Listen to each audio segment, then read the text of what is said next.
El lago de Río perfora la roca, no por su fuerza, sino por su constancia.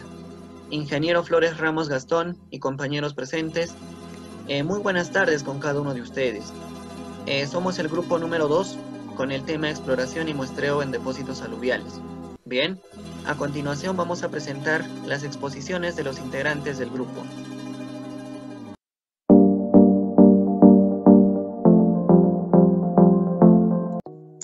El oro. El oro es un elemento químico de número atómico 79, masa atómica 196, un símbolo Au. Ahora, muchachos, vamos a aprender un poco de la historia del oro, ¿no? Ahí está. Dice, la historia, el oro se conoce desde la prehistoria. En el antiguo Egipto, el faraón Dir llevaba un jeroglífico. Y para ustedes, muchachos, ¿qué es un jeroglífico? Un jeroglífico es aquel que no se representa con palabras mediante signos alfabéticos o fonéticos, sino se representa con gráficos. Eso quiere decir el jeroglífico. Muy bien, referente al metal, y también se menciona varias veces en el Antiguo Testamento. Muy bien. Muy bien, en los romanos se extraían mucho oro de las minas españolas. Vamos a seguir. Vamos a hablar un poco de la etimología del oro, de dónde, ¿no? De dónde proviene. La palabra oro deriva del latín airum, que significa brillante amanecer. Es la etimología, muchachos. Vamos a seguir. Hoy hablaremos un poco también de la composición, de la cristalización, del aspecto del oro. Seguimos. El oro. Su composición a oro puro.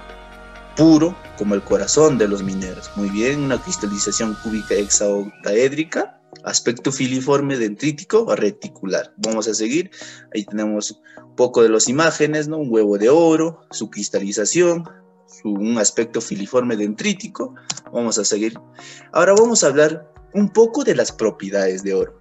Tiene un color amarillo puro, también tiene un color amarillo pálido cuando hay un porcentaje menos o más de plata. Muy bien, un brillo metálico, una dureza de 2.5 a 3, una huella amarillo brillante, blanca según la pureza. Vamos a ver, ahora vamos a hablar un poco, también vamos a hablar de su peso específico, que es 19.3 cuando es puro, 15 cuando hay otros metales, una fractura ganchuda, astiosa, irregular, una tenacidad muy maleable, y ahí tenemos bien gráficos. ¿Y qué quiere decir la maleabilidad, muchachos? La maleabilidad es una propiedad que tiene algunos materiales en deformarse, ¿no? Permanentemente en forma de que láminas o planchas. ¿Pero por qué se deforman? Porque son sometidos a una fuerza de compresión. Ejemplo, tenemos el oro. No le sometemos a una fuerza de compresión, entonces llega a deformarse permanentemente.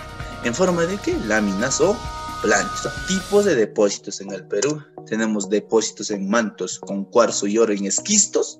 Tenemos vetas de cuarzo con pirita y oro en rocas intrusivas. También tenemos depósitos de skarn en contenidos auríferos. Muy bien. También vamos a hablar los tipos de depósitos en el Perú. Tenemos depósitos de terrazas, ¿no? Los depósitos de terrazas son acumulaciones clásticas, ¿no? Dejadas por los ríos, ¿no? ¿no? Están constituidos por arenas, limos, conglomerados, ¿no? De esas cosas son los depósitos de terrazas. También los depósitos de playa. También estos depósitos de playa se denominan depósitos fluviales. ¿Está bien? O recientes. Son gravas, ¿no? Son gravas ya dejadas, ¿no?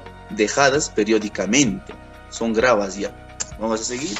Vamos a ver los depósitos lacustres.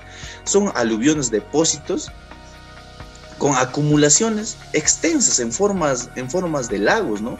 Esos son los depósitos lacustres. Ahora, los depósitos fluviales o aluviales, estos depósitos son considerados un conjunto del litológico inconsolidado que contiene arena, grava, conglomerados, ¿no? Muy bien, vamos a estudiar un poco también de la meteorización y de la erosión.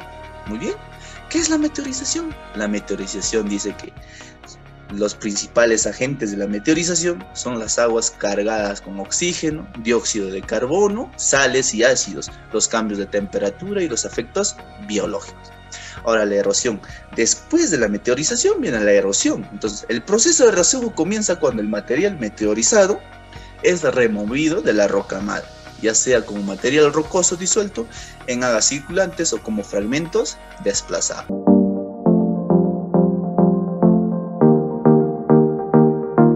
Sobre placeres, proveniente del vocablo placer, un término español. Como definición tenemos que los placeres son depósitos de arena, grava y otros materiales valiosos, debido a la meteorización de estos materiales y la sedimentación por los efectos gravitacionales, ¿no? Tenemos tres fenómenos que influyen bastante en macro y a mesoescala. Tenemos al fenómeno propiamente litosférico. Esto tiene que ver bastante con la roca enriquecida o la pre-enriquecida que está en el área in situ, donde ha salido el material valioso de la magma, ¿no? También tenemos los fenómenos ambientales, por ejemplo, tenemos el agua, la lluvia, el viento, la presión, la temperatura, ¿no? Eso tiene que ver bastante con la meteorización y la erosión del material. Bueno, tenemos un fenómeno geodinámico y geomorfológico. Esto, ¿por qué? Porque depende de la forma de la corteza terrestre donde se va a depositar estos materiales en placer, ¿no?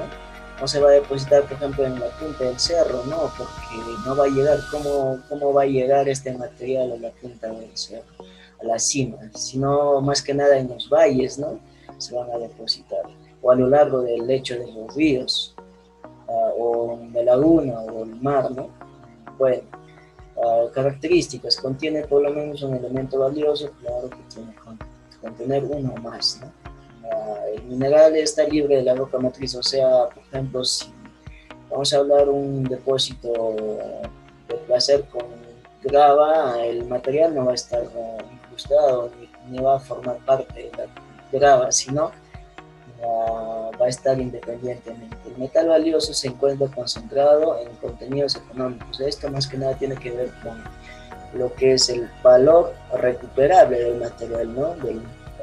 Y otra de sus características, que es lo más importante, es que se encuentra en forma nativa, ¿no? Por ejemplo, si hablamos del oro, se van a encontrar en estado nativo o de diferentes tamaños, por ejemplo, pepitas, que se han encontrado de 63 kilogramos en Australia, y otro en Perú que tenemos reporte de 45 kilogramos, o sea, son 4.500 gramos de oro en pepita.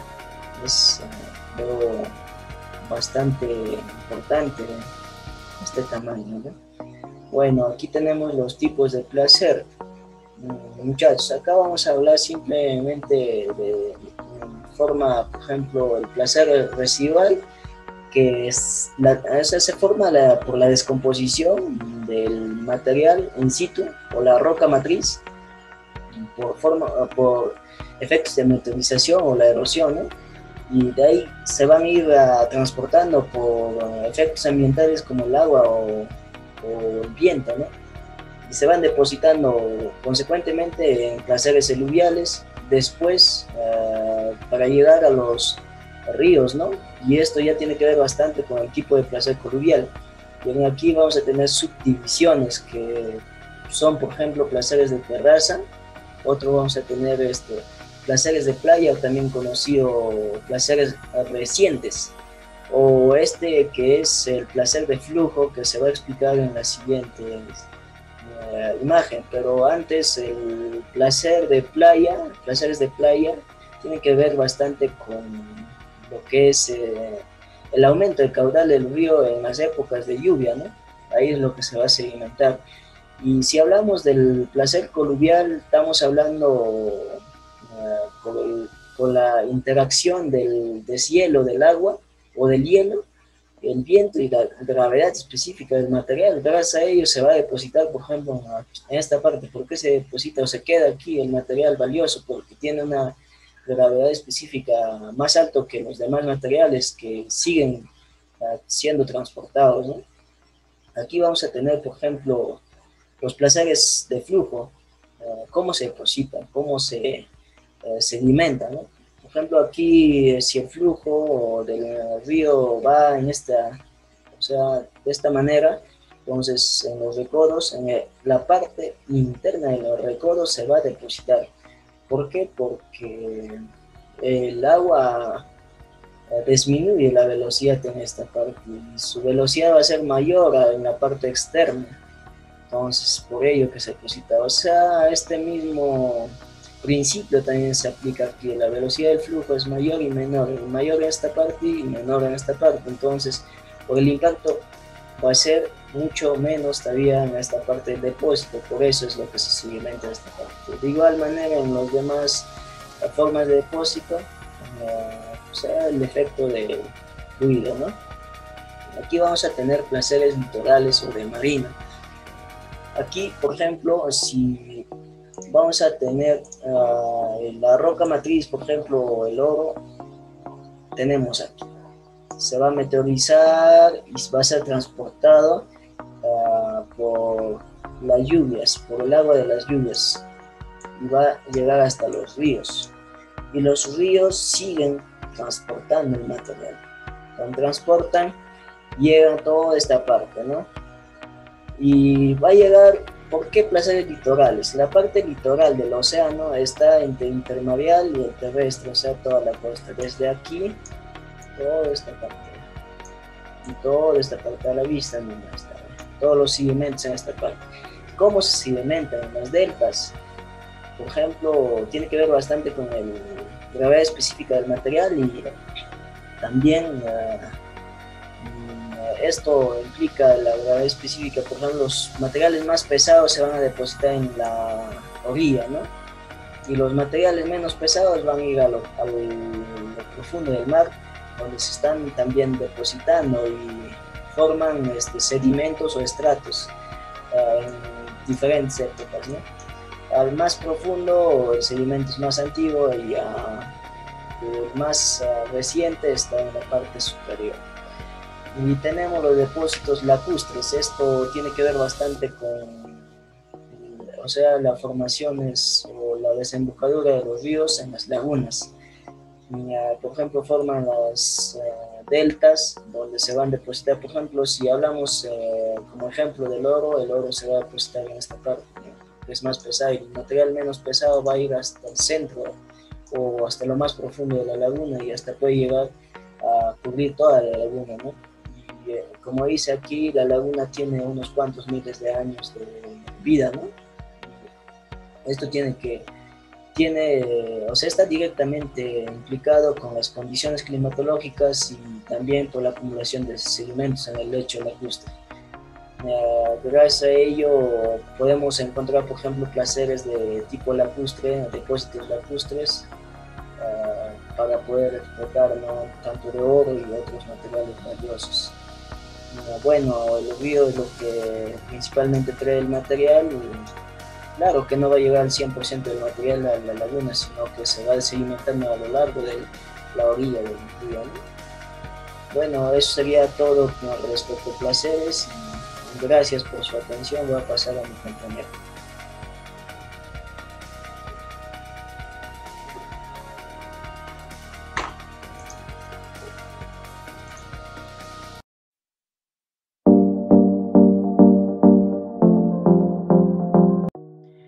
Bien, vamos a ver qué viene a ser la prospección. La prospección viene a ser una etapa en la que se busca minerales aprovechables en una determinada zona, y para ello se utiliza diferentes técnicas.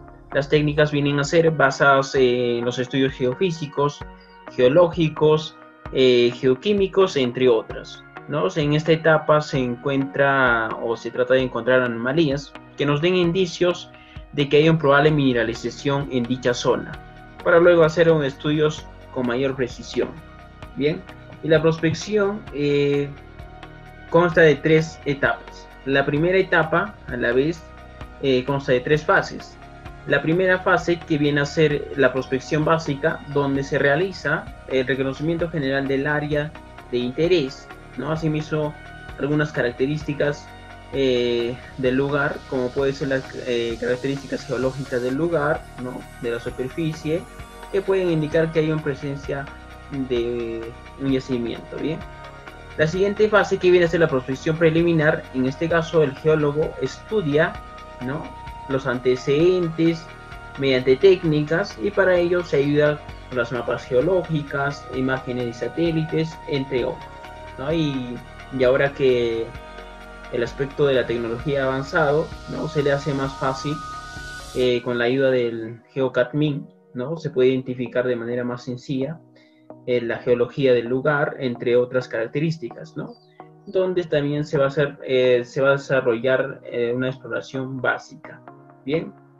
La siguiente fase, que viene a ser la prospección expeditiva de semidetalle, ¿no? En esta fase el equipo de geólogos ya se dirige al lugar en sí, ¿no? Para registrar las características de las rocas y la ubicación exacta, asimismo la característica de la superficie.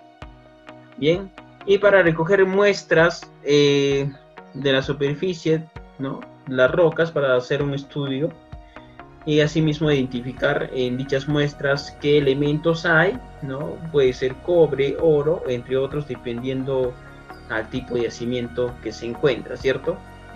La siguiente etapa viene a ser la etapa de la prospección intermedia o detallada, ¿no? Una vez ya localizada el área de interés, ¿no? En este caso ya se hace estudios geofísicos, tales como la magnimetría, la gravimetría, la resistividad, entre otros, ¿no? En el caso de la prospección de aluviones, se hace bastante, se aplica bastante la técnica de la gravimetría, ¿no? Que consiste en el bateo, ¿no? Se tiene un recipiente tipo plato, con eso se lava la grava y las arenas, ¿no? Cosa que se puede obtener al final, o se queda con el elemento más pesante, en este caso el oro. Bien, en esta etapa también se hace trabajos geoquímicos, como la obtención y análisis químico de muestras de la superficie. Bien, la tercera etapa viene a ser la prospección avanzada. En este caso ya se tiene el lugar, ¿no? Asimismo la precisión, la forma y la extensión del yacimiento, y también el tipo de mineral que se encuentra y la calidad. O sea, es decir, ¿no? La ley del mineral en esta etapa ya se tiene. Bien, en el caso de la prospección de aluviones, se utiliza bastante la técnica de la prospección geoquímica, ¿no? Que consiste en el estudio de sedimentos, de las aguas e incluso de algunas plantas, ¿no? que puedan contener un elemento de interés, ¿no? En este caso el oro.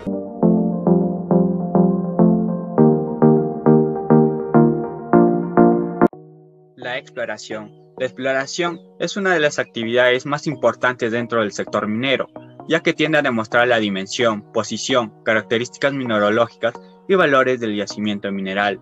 En este proceso es donde que nosotros podremos observar la ley del mineral, y a diferencia de la prospección, la exploración busca delinear el depósito mineral para una futura evaluación económica.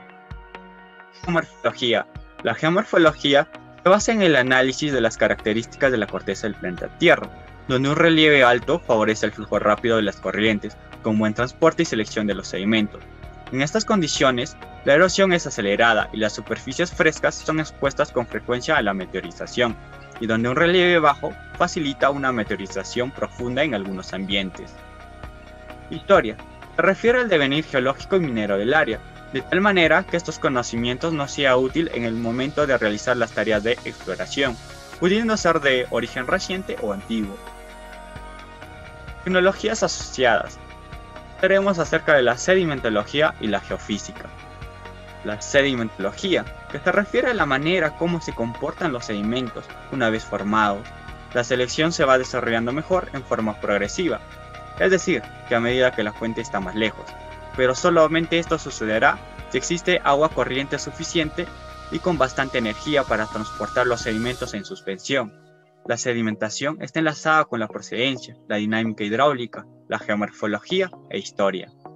La geofísica. Para poder definir geocanales y placeres enterrados, se pueden utilizar métodos gravimétricos en áreas extensas, seguidos por el método sísmico y luego el de resistividad. Tal es el caso que podemos usar es el sondeo eléctrico vertical, que es el SEP. Luego de cumplido el programa de prospección, las áreas seleccionadas son estudiadas para determinar las dimensiones de un depósito en términos de volumen y también el contenido de oro, o también llamado tenor, la geometría del depósito, así como cualquier rasgo geomorfológico o litológico que pudiera afectar los métodos previstos para el minado y su posterior tratamiento. Es importante definir sectores de baja y alta ley, presencia de agua freática, naturaleza de la roca del basamiento, características de la grava como su granulometría, existencia de arcillas, distribución de los cantos, cálculo de reservas, tamaño y forma de las partículas de oro.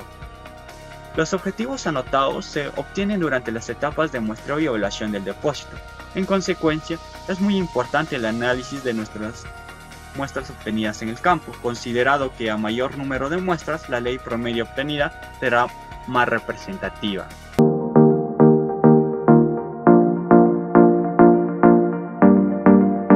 Continuamos con la prospección de placeres. La prospección de placeres es también llamada prospección aluvionar, ¿no? Esto, chicos, es un método excepcional para la búsqueda de minerales densos, ¿ya? Entonces, de elevada resistencia físico y químico, ¿ya? Entre ellas, los minerales de interés, ¿no? O los metales de interés que vamos a tener son los metales preciosos, ¿no? Por ejemplo, el oro y la plata, ¿ya? Entonces vamos a tener también algunos gemas, por ejemplo, el diamante, los rubíes, zafiros y las esmeraldas, ¿ya? Entonces, para llevar a cabo la prospección de placeres, vamos a tener en cuenta el programa de prospección, ¿ya? Entonces, dentro de los cuales vamos a detallar, ¿no? De manera general los pasos que vamos a seguir. Entonces, teniendo como primero a la etapa de gabinete 1. Bien, entonces dentro de la etapa de gabinete 1 vamos a tener en cuenta la recopilación de información. Entonces, en esta parte vamos a compilar, ¿no? Vamos a buscar información técnica, geológica y minera, ¿no? Entonces, existente sobre la zona de estudio, como por ejemplo fotos aéreos, ¿no? Imágenes de satélites, imágenes en este caso del Google Earth que lo podemos descargar, otros como por ejemplo los mapas geológicos, ¿no? Y los mapas topográficos. Bien, esto sería en cuanto se refiere a la recopilación de información. Además, vamos a analizar, ¿no? Vamos a ver el análisis de información e interpretación preliminar. Bien, entonces dentro de este campo vamos a ver o va a entrar a tallar las características globales del área de trabajo, ¿no? Entonces, para ello se debe de tener en cuenta lo siguiente, ¿no? El procedimiento de un marco geológico acorde a la zona de estudio, de trabajo, ¿no? Entonces vamos a ver también las condiciones adecuadas de meteorización y el clima, obviamente, ¿no? También vamos a ver la existencia de fluviales que funcionan como transporte dinámico, ¿no? En este caso el cauce de los ríos. Bien, siguiente, a ver, vamos a ver también la etapa de campo. Bien, entonces una vez ya hecho el trabajo de gabinete 1, vamos a ver la etapa de campo, ¿ya? Entonces, en esta etapa de campo vamos a ver que se procede a cartografiar un plano geológico, ¿ya? Entonces, dentro de cartografiar un plano geológico, vamos a también reconocer los sectores mineralizados. Entonces, en esta etapa de campo, chicos, vamos a, o se tiene que recorrer, ¿ya? Por el cauce de los ríos. Como podemos ver en esta imagen, tenemos ahí a dos personas que están realizando el bateo, ¿ya? Entonces, cuando nosotros recorramos el cauce de los ríos o de las quebradas, vamos a hacerlo con un solo objetivo, ¿ya? ¿Cuál es el objetivo? El objetivo es batear, ¿ya? Para obtener los concentrados de minerales pesados. Bien, entonces, en la mano de estas personas vemos ahí un objeto, en este caso que vienen a hacer las bateas. Con esto vamos a llevar a cabo el bateo, ¿ya, chicos? Bien, También se pueden recurrir a otros métodos en campo, por ejemplo, los métodos geofísicos, ¿no? La gravimetría, el electromagnético y la resistividad eléctrica, ¿ya? Bien, una vez hecho el trabajo en campo, vamos a pasar a la etapa 3, ¿no? O en este caso al siguiente paso, que viene a ser la etapa del gabinete 2. Entonces, en esta etapa se procede a analizar el trabajo en campo, ¿no? Vamos a ver el análisis de las muestras, ¿ya? Entonces vamos a ver en este caso si la presencia, la presencia de minerales, ¿no? Que nos pueden dar un beneficio, ¿no? Que nos pueden dar un beneficio, también realizar el análisis químico de todas las muestras obtenidas, chicos. Entonces, una vez determinado el informe, ¿no? En gabinete correspondiente sobre las posibles áreas de la presencia de minerales, se procede con la exploración de sectores favorables. Entonces vamos a proceder ahora con la exploración. Entonces, ¿qué cosa es la exploración? Bien, como ya lo mencionaban anteriormente mis compañeros, la exploración, ¿no? Es una actividad minera, ¿no? Que es tendente a demostrar las dimensiones, ¿no? El volumen del yacimiento, posición, las características mineralógicas y el valor que representa el yacimiento mineral. Bien, entonces para esto nos vamos a apoyar de la geomorfología. Bien, entonces dependiendo del relieve, ¿no? Del relieve de las partes altas, por ejemplo, ¿no? Si vamos a tener por efectos climatológicos, en este caso la erosión, ¿no? Entonces si se erosionan los relieves altos, entonces esto favorece el flujo, ¿no? De la corriente de los sedimentos, lo que hace que el material se sitúe en las partes planas o en las profundidades del cauce de los ríos, ¿no? Entonces, he ahí la importancia, ¿no? Del bateo en los cauces de los ríos, ¿ya? Teniendo en cuenta la geomorfología de la zona de trabajo o el área de trabajo, ¿ya? Entonces, vamos a tener también las tecnologías asociadas, ¿no? En este caso vamos a tener la sedimentología. ¿Qué cosa es la sedimentología? La sedimentología, chicos, es la rama de la geología que se encarga de estudiar los procesos de formación, ¿no? Los procesos de formación, transporte y deposición del material, ¿no? Que se acumula como sedimento en los ambientes continentales y marinos, ¿ya? Entonces también vamos a ver otra de las tecnologías asociadas a la geofísica. Entonces se sabe que esta es una ciencia que estudia la Tierra, ¿no? Entonces que abarca todos los estudios relacionados con su estructura, ¿ya? Condiciones físicas e historias evolutivas de la Tierra, ¿ya? Entonces para ello vamos a tener que utilizar los métodos gravimétricos en áreas extensas, ¿no? Seguidos por método sísmico y la resistividad. Bien, entonces una vez concluido con el programa de prospección, el paso siguiente es determinar las dimensiones, ¿no? En este caso, el volumen del depósito mineral. Bien, hasta aquí conmigo, chicos.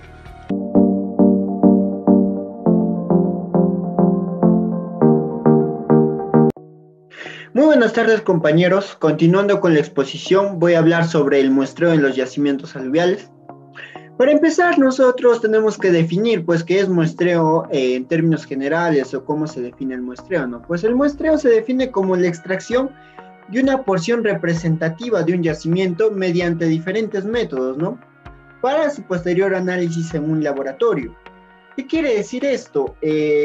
Nosotros vamos a extraer, como se dice, una porción que va a representar a todo el yacimiento. A partir de esta porción, una vez analizada en el laboratorio, nos van a arrojar lo que son leyes y la presencia de los minerales de esta muestra.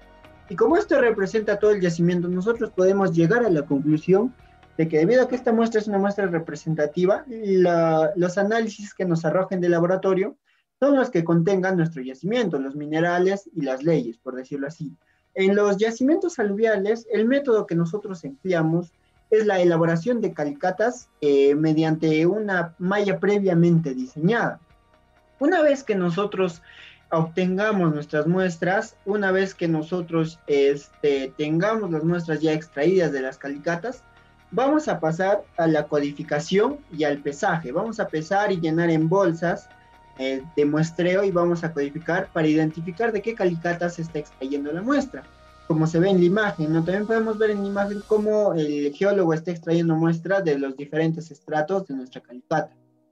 Ahora, Lo siguiente es el método que estamos utilizando. Como les decía, ¿no? Nosotros vamos a utilizar el método de las mallas, ¿no? Pero tenemos que definir qué son las mallas de muestreo, pues, ¿no? ¿A qué se hace alusión cuando decimos mallas de muestreo? Las mallas de muestreo son el reconocimiento de un depósito mineral mediante la construcción de calicatas que van a mantener una disposición geométrica para su posterior evaluación, y esto de las mallas de muestreo constituye uno de los métodos más comunes en lo que respecta a los yacimientos aluviales, al muestreo de yacimientos aluviales, ¿no? Y van a surgir más preguntas, porque nosotros vamos a llegar a preguntarnos de cuál es el objetivo o qué objetivo tienen estas mallas de muestreo, ¿no? Bueno, el fin en sí, el fin de las mallas de muestreo es obtener una muestra significativa in situ de cada uno de los horizontes, de cada una de nuestras calicatas, para su posterior análisis en laboratorio y la obtención de leyes de nuestro yacimiento aluvial, ¿verdad? Ahora nos preguntamos qué tipo de malla vamos a emplear. El tipo de malla que vamos a emplear es la malla cuadrada, como se observa en imagen. Se le conoce como malla cuadrada, pero las mallas de sondeo son aquellas que en proyección horizontal presentan un esquema geométrico compuesto.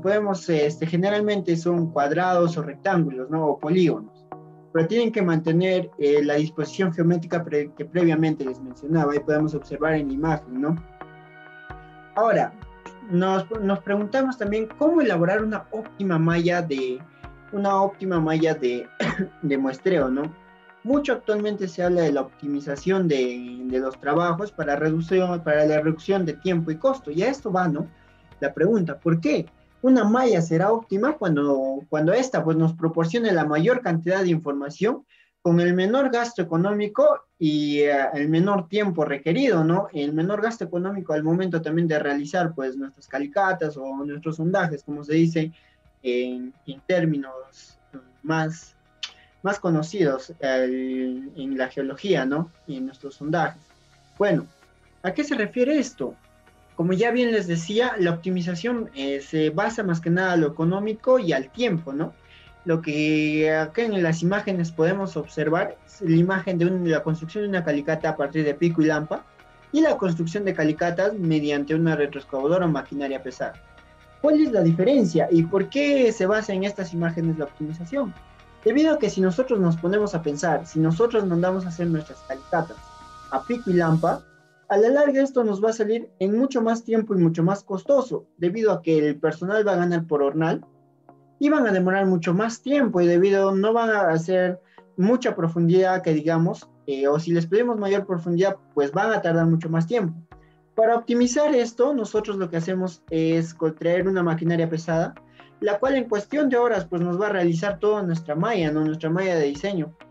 Y vamos a poder, debido a su brazo hidráulico y la fuerza que posee nosotros vamos a poder llegar mucho más lejos en lo que respecta a horizontes de nuestro yacimiento aluvial.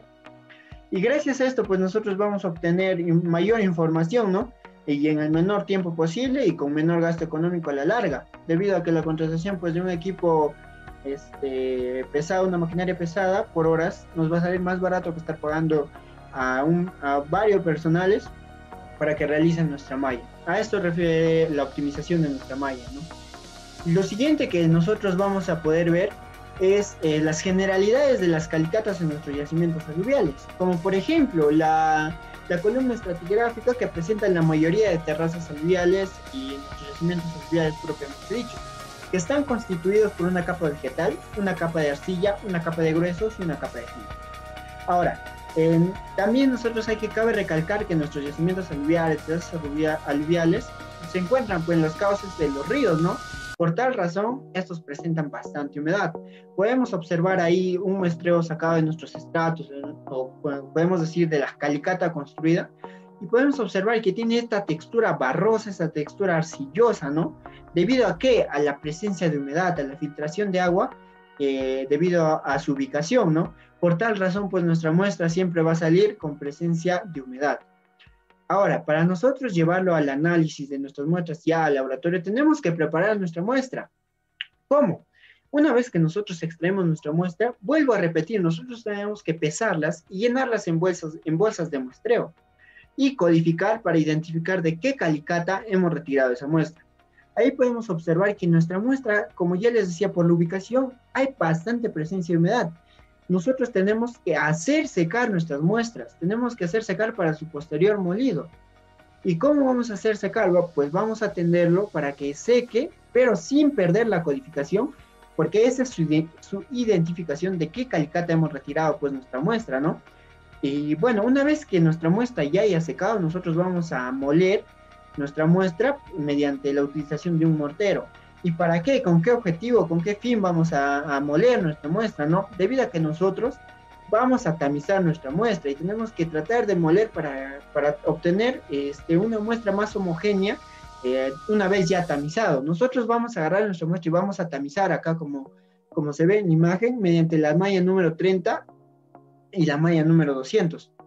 Una vez obtengamos nosotros nuestra muestra ya tamizada, vamos a hacer el cuarteo respectivo para poder extraer 10 gramos de nuestra muestra ya tamizada.